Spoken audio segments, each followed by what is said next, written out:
Ja, Oskar. Så enkelt är det att putta med lab.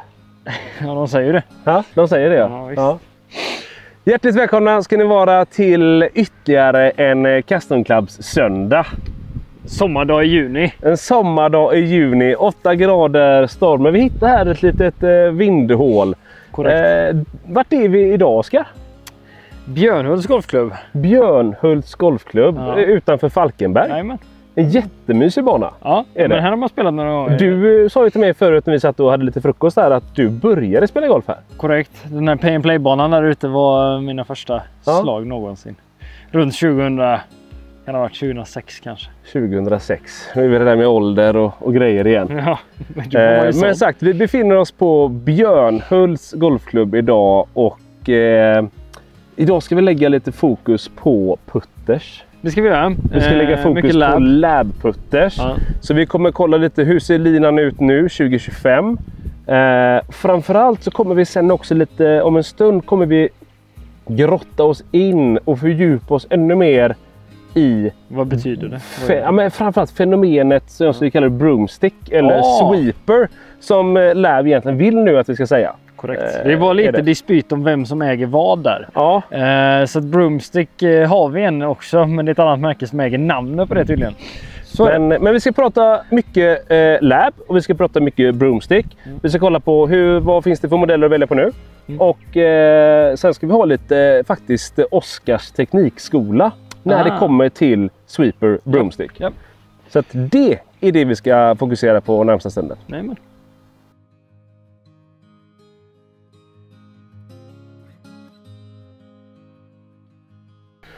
Okej, Oskar.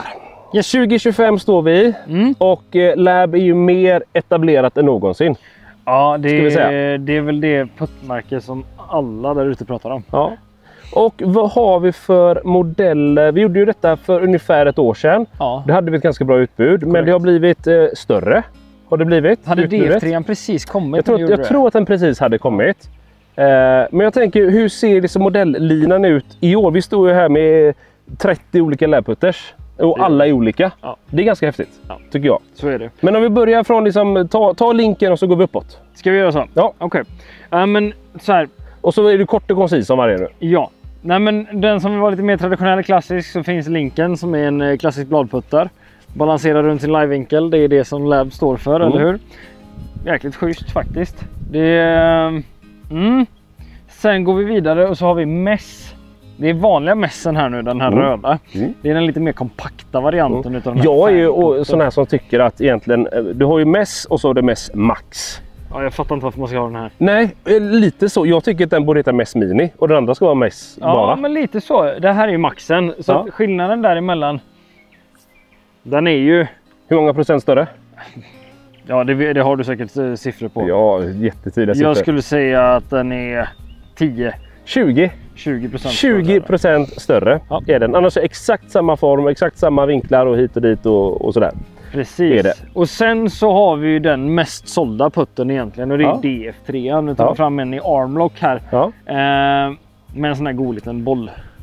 En bollplockare. Plockare, precis. Och varför tror du att DF3 är den putten som har faktiskt sålt bäst av labmodellerna? Det jag kan se från de fittingsarna som jag gör, så när man står och känner på en putter, nu ska jag vara kort, men när man står och känner på en putter så står man så här och pendlar den fram och tillbaka och så känner man, men det är stabilt eller inte stabilt.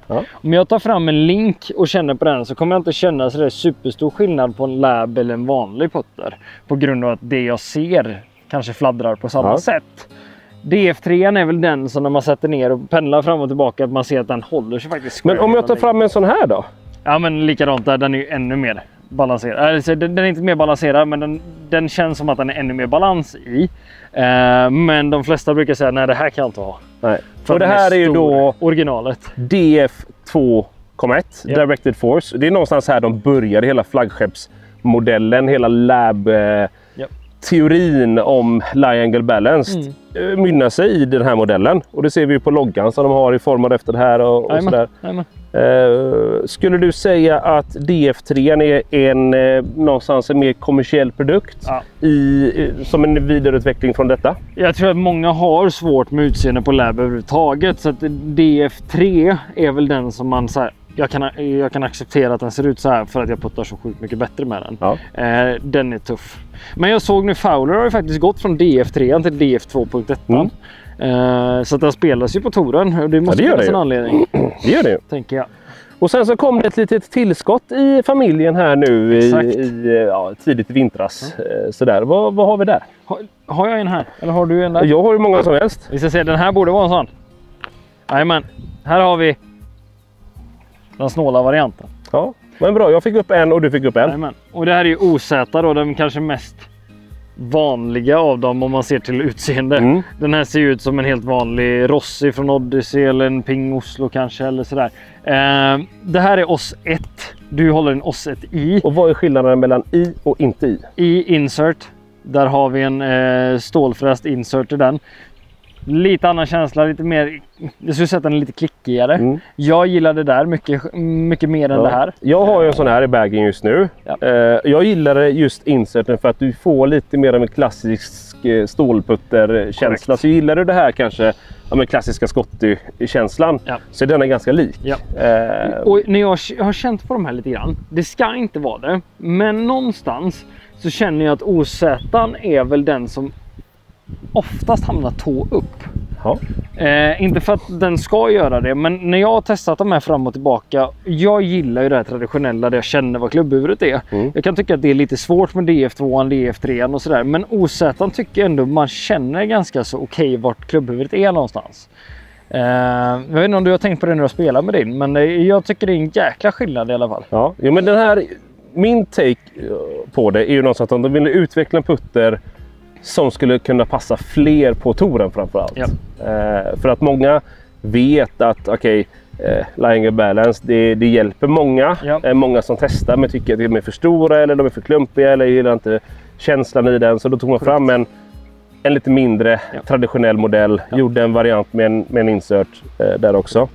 Och tittar man på alla andras take runt om Lab, då Lab är ju ett märke, det är ju inte en typ av putter längre. Innan var det ju de enda som gjorde en Lie Angle Balance putter, men nu har ju många märken försökt efterlikna det här. Och de andra märkena löser väl inte riktigt det här Zero Torque-frågan på samma sätt som man kanske kan tänka sig. Vad är Zero Torque? Har någon Zero Torque? Det här är ju intressant. Ja, kan du svara på det? Jag skulle säga att ingen har förmodligen Zero Torque, men lite torque. Ja. Alltså väldigt ytterst lite. Men torque kommer alltid finnas och torque är inget negativt. Nej. Torque är att vi känner vad klubban är någonstans. Men vi går in på det nu när vi ändå står här. Vad är torque när vi pratar puttning? Vridmoment. Ja. Alltså torque är vridmoment. Och tänker du hur mycket putten vrider sig eller skaftet vrider sig, både greppet vrider sig? Både och. Ja. Alltihop. Allting som vrider sig, det är torque. Ja. Så att få en putter helt utan torque, det är i princip omöjligt. Och vi vill inte göra det heller, för vi vill känna vad vi gör för någonting. Hade vi inte känt vad klubbhuvudet är, det är ju som svingvikt. Har vi inte koll på vad klubban är, då blir det svårt. Men det jag tänkte komma till var att det är så oerhört viktigt att göra en fitting på det här. För att antingen så tycker man det är väldigt, väldigt behagligt när man inte känner klubban, utan klubban gör bara vad den ska göra. Eller så vill man känna mycket, då kanske det är en annan typ av putter som är aktuell istället. Så att det finns inget rätt eller fel i vad ska du ha, men du måste testa dig fram för att hitta det som verkligen passar dig. Men om vi tänker så här då, om jag ställer frågan, nu står jag här med 30 olika lab putters. Ja. Och så ställer jag frågan, vad är fördelen med att faktiskt spela en lab? Fördelen är, som jag tycker, och min selling point på det många gånger, att vi har extremt svårt med våra gubbs. Vet du vad gubbs är? Ja, det är ju sån här grunduppställning, bollposition, bollplacering, balans, bla bla. Min son, han är 5 år. Han gick på golfkul för ett par veckor sedan. Där de på andra lektioner började prata gubbs. Ja. Och gubbs är ju någonting som, om vi tittar på det, men det är ju någonting som alla, även tourspelarna, går in på inför varje runda. Hitta sin uppställning, hitta balansen och så vidare. Lab är ju så extremt enkel att sätta ner till bollen. Det blir väldigt lätt att sikta med, det blir väldigt... Live-vinkeln blir väldigt platt. Ja, den är väldigt tydlig. Exakt, så du ställer ner putten, sen stegar du in till den, vilket gör att du får samma avstånd till bollen alltid. Samma bollplacering. Väldigt, väldigt enkelt att lösa din uppställning med just en lab-putter. Och det tycker jag är fenomenalt, för att det jag ser, våran typ golfare kanske inte är PGA-tourspelaren, utan det är ju vi vanliga golfare liksom. Och vi vanliga golfare, det är där det strular som mest. Står vi inte likadant i bollen varje gång, hur ska vi kunna sikta på det lilla hålet då? Men om jag säger så här då, för att sätta så, om jag tar fram, jag gick faktiskt fram och snodde din putter. Korrekt. Bara sådär.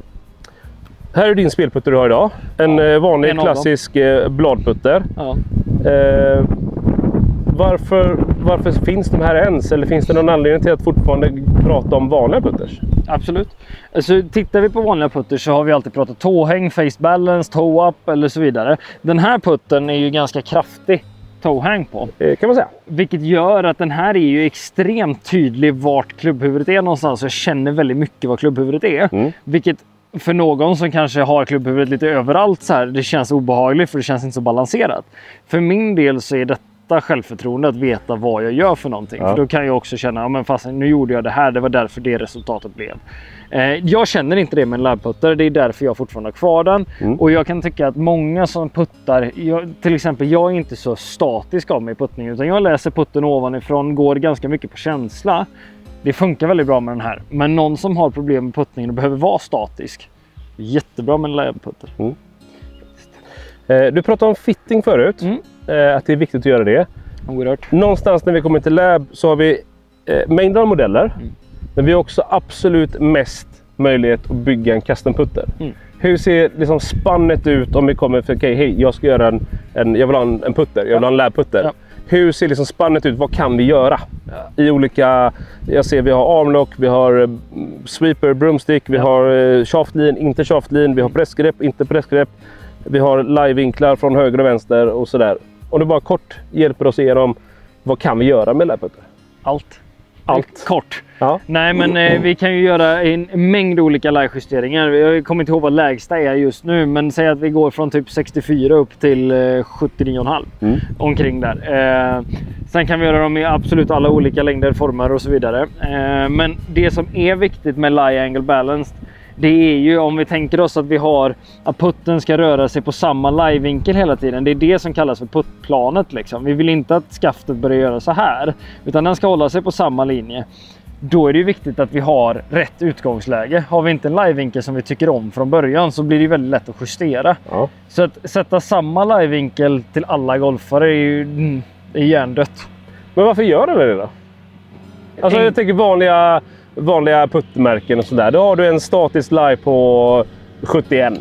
Sjukt. Ja, 70 har den väl gått ner 70, nu, 71, 72. Man sätter alla ska ha det här. Ja, men alltså enkelt att massproducera, enkelt att ställa ut en butik. Om du skulle driva en liten golfshop, du ska ta in putters och du har 100 olika alternativ. Ganska svårt att veta vad du ska ha i lager då, eller hur? Ja. Vilket innebär att fastän jag kan inte ha några i lager. Och vad händer om vi inte har några i lager? Då vet vi inte att det finns putters att köpa. Vi kommer inte sälja några putters. Så att det är nog det enkla svaret. Vi gör det enkelt för oss för att puttarna ska komma ut i shopparna och vi ska kunna sälja dem enkelt. Men jag skulle säga det är hål i huvudet och inte titta upp vilken live-vinkel och längd du ska ha på en putter. För att du kommer aldrig se en rak linje samma från olika ställen. Tydligt, det är hål i huvudet, säger Oskar här, att inte ha live-vinkel. Eller att inte ha kollat ut sin live-vinkel på sin putter. Något annat du vill tillägga innan vi går in på vårt lite så ett fokusområde? Nej, egentligen inte, tror jag. Men jag har det. Ja, vad bra. Om jag får. Jag tänker just så här, vi vet också så att vi har mängder med modeller. Vi har, alltså Lab gör ju också så att de utvecklar sig också. Korrekt. För 1-2 år sedan då fanns det liksom bara en headcover. Eller 2 kanske i värsta fall. Här har vi liksom, det finns bruna, det finns amerikansk inspirerade, vi har den här nya White Icon. Jag har ju en sån här god känguru. Har jag. Det har du på min. Och kollar vi färger, det finns massa färger man kan få dem i. Siktlinjer för att inte tala om, jag tror DF3 har, alltså du har typ 400-500 kombinationer. För du väljer en där fram och en där bak och så har du 40 på varje sida. Jajamän. Så du kan ju verkligen göra din putter till din egen. Och det är ganska häftigt. Extremt viktigt att veta varför man gör vad också. Ja, och det är ju någonting som vi också pratar om fitting med. Hur siktar vi? Självklart. Och vad siktar vi med? Sen ska jag säga så här att våra mest sålda siktsträck, det är ju det här. Det som är hela vägen på DF3. För att har vi rätt livevinkel, rätt uppställning och använder sig av sånt här smettsnöre till exempel. Men vem gör det? Alla borde göra det som har lärputter. Så sätter man ner den så ser man linjen rakt igenom. När du ser att den connectar och är rakt, och står du bra till bollen och siktar bra. Ja. Man har det på banan när man tävlar. Nej, men om du har det som uppvärmningsrutin varje gång innan du går ut, så sätter du grunderna väldigt, väldigt bra för varvet. Ja. Ska man bara skaffa sådana här smettsnöre också då? Ja, men det är det billigare, den här frågan. Ja. Så är det. Men nu tänker jag så här, jag är asugen, för jag har ju faktiskt gjort så här, Oskar. Jag har beställt en broomstick. Den kommer typ om en vecka. Hur många putter kör vi upp idag? Det behöver vi inte prata om. Men jag har beställt en broomstick. Jag har beställt en DF3. Ja, det är typ exakt i den här. broomstick. 44,5, 79,5 i lie.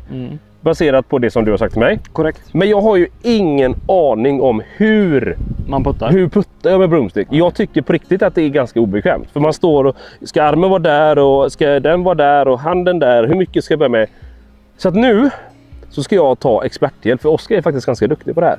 Så att jag tänker ställa mig frågan: Oskar, kan du lära mig hur puttar jag med en broomstick? Vi kör. Vi kör. Det är inte så svårt.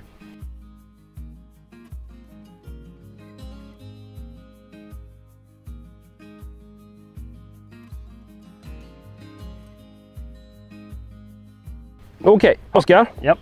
Jag har ju som sagt beställt en sån här nu. Ja, som kommer vilken dag som helst. En sweeper. Och jag gjorde ju det. Ja. För att jag kände så här: jag måste ändå testa och på riktigt ge den en chans. Ja. Men när jag ställer mig så här. Alltså det här känns ju helt fel. På vilket sätt? Allt okay. Känns fel. Ska jag hålla så? Alltså man ska kolla här. Ska man liksom... Alltså jag är så här... I hakan ska du ha den. Hakan? Så man hade det så. Nej men så här, på riktigt, jag känner så här. Jag tror på konceptet så himla mycket. Men jag har liksom ingen feeling för hur ska jag stå? Hur startar jag baksvingen? Ska jag tänka axlar? Ska jag tänka vinklar? Hur ska jag hålla? Så att jag tänker för mig och för kanske alla er där hemma också som någon gång har funderat på den här tanken att men broomstick måste vara jättestabilt och jättebra. Men som kanske också känner som jag att hur ska jag stå? Hur ska jag göra? Hur jag ska tänka tekniskt? Så tänker jag att vi ska försöka hjälpa både mig men också er där hemma som har funderat på en sån här. Ja. Så jag tänker du börjar, för jag har ingen aning. Jag går upp och gör så här. Typ så här någonstans skulle jag kanske ställa mig då. Okej. Tänker jag. Ja, men och jag inte vet bättre. För jag får ju inte ankra. Nej, det får du inte göra. Så jag hade gjort typ så här. Där någonstans. Ja. Så hade jag gjort. Ja. Men jag tycker inte det känns jättebra. Det känns inte så stabilt. Nej. För det känns som att när jag väl drar bak så känns det som jag bara liksom lyfter armen där någonstans. Får du inte lägga armen emot där heller. Får du inte göra. Vilken då? Den armen får inte ligga emot här heller. Den? Nej, vänster. Vadå inte ligga emot? Den ska inte ligga emot där. Det blir inget bra. Men du sa att den inte får? Nej, det får du inte. Varför inte det? Nej, du får inte det. Flytta på den. Så här ska jag göra. Viktigt här nu med längden på putten. Alltså en broomstick kommer vara och ska vara så upright den bara kan bli. Ja, och den är ju 79,5. 79,5. Där tycker jag så här, om man lyssnar på Sam på Lab också, att han säger ju att det finns ingen annan anledning till att sätta liksom något annat än 79,5. That's it liksom. Sen när det kommer till längden så tycker jag, man håller ju liksom vänsterhanden så med tummen ovanpå. Tummen ovanpå. Ska vi se, jag hämtar den till här. Så kan jag bara koppa dig. Yes. För vi har ju sådana extrema bra förutsättningar här att vi kan leka bara två. Okej, tummen på. Tummen på. Yes. Sen vänster arm vill jag ska vara parallell nästan med marken här nu. Där ja. Så den där är kanske lite lång till dig. Men den parallell med marken. Precis. Ja. Och sen istället för att vänster armbåge är inåt så puttar vi ut den i riktning mot hålet nästan. Ja. För det är någonstans, när jag puttar vanligt så vill jag liksom få in armbågarna för att känna att jag låser dem lite. Ja, det ska vi inte ha. Ut med den där. Ut med den där. Och sen höger nu då. Där sätter vi långt ner på greppet och så armbågen in mot kroppen. Så att vi nästan får den underifrån. Så den ska liksom gå in. Där ja, precis. Den parallellt. Så, ska den typ peka mot mål? Ja, precis. Så min känsla här nu, om jag tar upp den här bollen. Det är att om jag bara håller putten där. Så ska min känsla vara att höger hand bara rullar bollen mot hål så här. Inte världens bästa rull kanske, men... det får du öva på. Där, och så blir det nästan som att jag rullar iväg. Hur nära, förlåt, jag ska bara se, hur nära, du har en... 4 centimeter kanske? 4 centimeter ungefär. Ja. 40 millimeter. Och så missar vi den lite gött på vänster sida där. Men du ser det ganska stabilt, eller hur? Ja. Så att en gång till här nu då. Enkelt. Vänster, rakt ut, parallellt med marken. Så, och jag tänker, kroppen böjer du egentligen, för där kommer vi in lite på den här längdfrågan. Ja, det är ju vart du känner dig bekväm. Jag skulle ju hellre vilja stå, för min egen del, här. Ja. För här nere så liksom det blir... Ja, för den är egentligen lite för kort för dig. Ja, jag kommer ligga på ungefär 47 tum har jag kommit fram till. Jag har beställt 44,5. Ja, men det känns ändå rimligt. För detta är 45,5. Ja. Det är det ju. Ja. Och jag som den sagt... är för lång. Ja. Ta den här då. Är den kortare eller? Jag vill att du efterliknar den här nu då. Okej, men då ska vi se. Men bollposition mellan fötterna. Ja. Mitt i, eller jag brukar alltid ha den lite mot vänsterfoten. Då får du ha det. Då får jag ha det. Okay. Så att jag ställer upp mig lite så. Här handlar ju om vart du ser linjen bäst, eller hur? Ja, men så är det ju. Och då ska vi se. Den tummetott på där. Parallell med marken. Så att det nästan blir liksom som en rät vinkel, där, stabilt som satan bara. Och så har du fingret. Ja, högerhanden så långt ner du bara kan. Och så ska den vara liksom, kan man säga, rak med skaftet? Det skulle jag säga. Okej. Ser det här bra ut? Ja, det tycker jag. Stroke medium. För jag tycker någonstans när jag drar bak. Det är då jag känner lite liksom, vad händer? Vart tar den vägen? Och jag tror att det är på grund av att du drar bak den med höger hand. Ja. Drar bak den genom att axlarna får göra jobbet här. Okej. Är du med? Så att du känner att din rotation sitter runt ryggraden här. Ja. Ser det okej ut? Ja, absolut. Bra. Där vet du. Ja, men där roterar ju där du sa. Ja, exakt. Så att det blir nästan som jag fick stå och göra så här på gymnasiet. Att man in med händerna här och stå och bara rotera så här. För då blir det liksom runt ryggraden det är ryggraden som liksom roterar runt. Det knakar mycket när jag gör så här. Det är av andra anledningar. Det har ingenting med broomstick att göra. Nej, för det som inte får hända det är att vi styr den med höger hand. För då kommer det bli väldigt så här. Ja, men precis. För det är det jag känner som så jag är typ här. Exakt. Och sen får vi inte heller styra med skulderbladen så här. För då kommer det också bli ett stroke som ser ut typ så här. Ja. Så att runt ryggraden, pang, pang. Ja, okay. Så att jag som har tränat ganska mycket på att rotera runt ryggraden. Jag trivs ju ganska bra i en broomstick för det blir så sjukt enkelt. Tummetott på toppen. Ja. Så, armbågen parallell. In med den. Ja. Rotera runt min rygg. Bra. Kolla. Kan det vara ser någonting? Fortfarande lite ostabilt ut på vägen. Ja, men det känns fortfarande lite. Fast det känns lite längre från bollen en gång.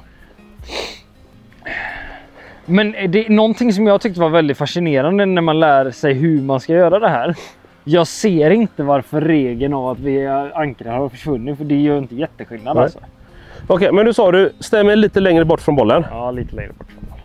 Men då vill jag inte göra så då? Nej, då står vi lite för långt ifrån bollen. Där någonting, ja, så över den. Tummetott, armbågen mot hål, parallellt, in med den. Bra position.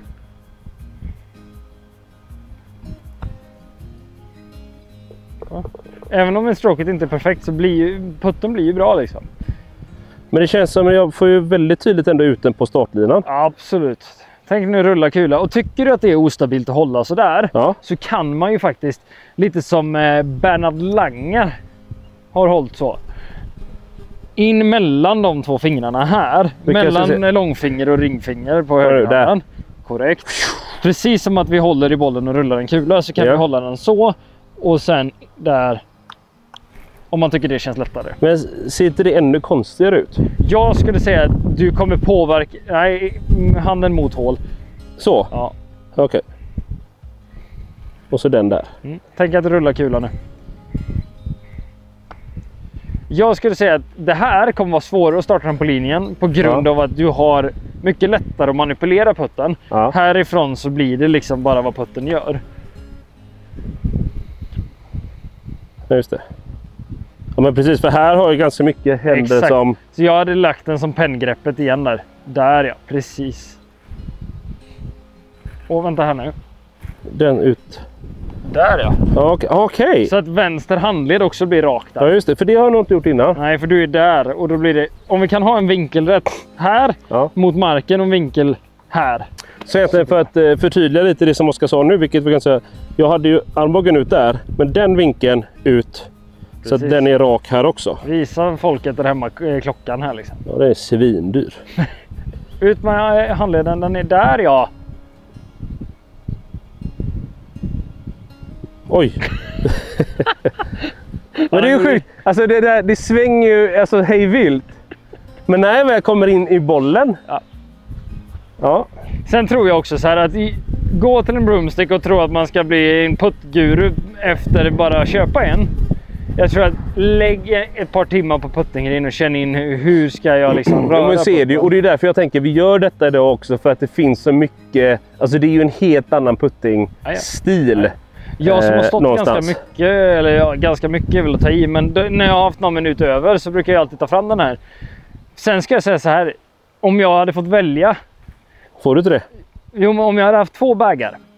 Jag hade haft en bag inomhus. Kolla den. Mycket bra. En bag inomhus och en bag utomhus. Så hade jag haft den här inomhus alla dagar i veckan, för den är så oerhört lätt att starta på linjen.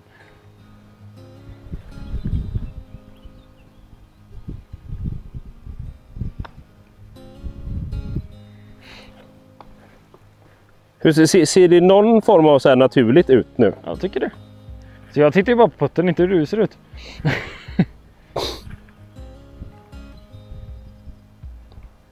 Jättebra. Där kände jag, där fick jag kontroll bak. Jag tror att du kommer spela den här ganska mycket mer än vad du själv tror. Ja. Det kanske kan man gå det här du. Det tror jag, men träning. Jo men självklart. Och bara det att man vet att fastän nu ska jag träna på något helt nytt som ändå är lite kreativt och lite roligt kommer göra att du spenderar någon timme extra på puttingen, och bara det kommer göra dig till en bättre puttare. Det tror jag också. Ja. Det enda som jag funderar på när det kommer till det här, vad jag tror kan vara en utmaning, eller framförallt vad man får kanske träna sig på och testa, det är ju distans. Nu står vi här på ungefär 3 meter. Jag har haft den tanken också, men jag skulle säga så här, jag fick höra ett väldigt nyttigt knep här. Om jag ska rulla en boll, säg att jag tar de här bollarna, nu kommer det vara liksom vad det är, men om jag rullar en boll så här, så är det ganska så simpelt. Men om jag rullar en boll med båda händerna så här, så blir det ganska så svårt att veta vad 17 jag håller på med, både riktning och fart. Nu var farten ändå okej, men du tar ju bort vänsterhanden ur det här. Det är ju precis som att du rullar en boll. Så jag skulle säga, den är lätt att starta på linjen, men den är både mycket lättare att hitta rätt längdkänsla på också. För de här ryckningarna som du kan ha ibland, de försvinner ju helt här.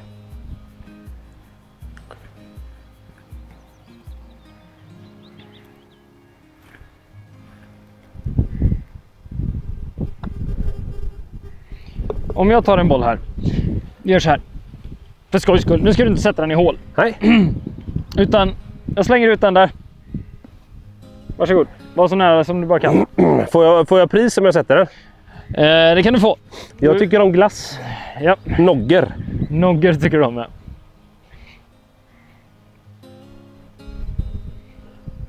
Det känsla av att du ska rulla bollen hela vägen dit nu.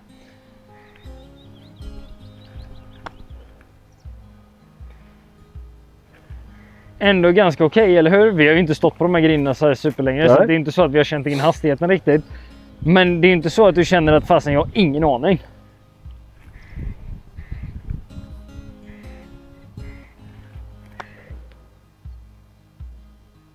Kolla. De här när du skickar förbi den 2-3 meter, det kommer bara vara för att du inte har koll på hastigheten på green, inte för att du slår den konstigt. Nej. Superbra. Men om vi bara tar broomstick, sweeper, teknik, lite summering, 3 steg. Vad är det vi börjar med? Tänk nummer 1, räta vinklar. Räta vinklar. Ja, vänster arm mot mål med rät vinkel i handled och mot backen. Den rak. Ja. Armbåge parallellt med backen. Ja. Peka mot hålet. Där har vi steg nummer 1. Ja. Höger hand in under. In under. Och så håller den som mot kroppen. Penna. Håll den som en penna. Och rotera runt ryggraden. Rotera runt ryggraden.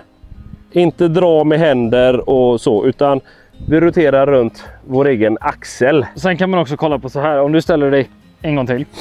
Det finns ju någonting som heter rotationscentrum här också. Ja. Att har vi en bollplacering som är för långt fram, så pendla där en gång, så kommer huvudet vilja gå så här. Har vi den för långt bak så kommer det också vilja gå fram så här. Så här är det viktigt att du tillsammans med din tränare eller tillsammans med mig i det här fallet tittar på vart ska bollplaceringen vara så att jag inte för huvudet så här. Ja. Då kommer det också vara mycket lättare att rotera runt ryggraden helt enkelt. Men det var 4. 3 skulle vi hålla. Ja men precis, det blev en extra, en bonus. Men kort och gott, så här enkelt är det att putta med sweeper. Faktiskt. Jag kommer sagt, jag hoppas att jag får den här om några dagar. Så jag faktiskt kan träna lite och fuska lite. Har ni fler frågor om putters, framförallt om lab-putters? Vad kan vi göra? Färger, kombinationer. Jag är bra på färgkombination och du är bra på att få den att funka. Så kan vi väl säga. Så hör av er till oss. Vill ni komma i kontakt med Oskar så är det fitting@customclub.se. Boka gärna putterfitting. Annars är vår chatt öppen, våra mejl är där. Alla modeller finns på vår hemsida. Ja. Alla modeller finns för fitting. Ja, och sen har jag faktiskt en liten sak till som jag ska berätta. Ja. Jag vet inte om du vet detta. Förmodligen inte. Men det här är faktiskt ganska viktigt. Okay. Vi kommer vara först och ensamma i Sverige med att erbjuda en variant som vi kanske kommer kalla Custom Light. Custom på Light. Lab. För ett bekymmer som vi har idag, vad är det? Det är att det är oerhört lång väntetid på en Lab. Väldigt lång väntetid. Jag tror att just nu i skrivande stund, eller tar en stund, så har de 55 000 putters i kö i USA. Så vad vi har gjort, det är att vi har sett till så att vi från och med ungefär förhoppningsvis mitten av juli, där någonstans, då kommer vi kunna ha access och tillgång, lagerhålla väldigt mycket mer putters i 69 laj, i 71 laj och 73. Och vi kommer ha olika modeller, vi kommer ha lite olika färgalternativ och vi kommer ha lite olika skaftalternativ. Vilket innebär att Stockspex är en jättebra försäljningspunkt. Men då är den är statisk i 69 laj. Exakt, den är inte anpassad till dig. Nej. Men hur blir det nu då? Jonathan, vår andra fitter som har beställt den. Kan vi inte bara skjuta hans åt sidan lite? För att jag måste vinna några fler luncher av honom innan hans potter kommer. Men det kommer komma mer info om det. Men vi kommer kunna erbjuda ett Custom Light som vi kommer kunna ändå fånga in ungefär 80% av alla som inte ska ha 69 laj. Om man vill ha med ett Acra-skaft eller något annat skaft. Om du vill ha en blå putter och kunna lösa det på ett par dagar. Ja. Bara en sån grej. Bara en sån grej. Ska vi nöja så? Det tycker jag. Det tycker jag. Tack så jättemycket för att ni hänger med oss. Och det här, det är fan bra. Ja, det är bra på riktigt. Så länge.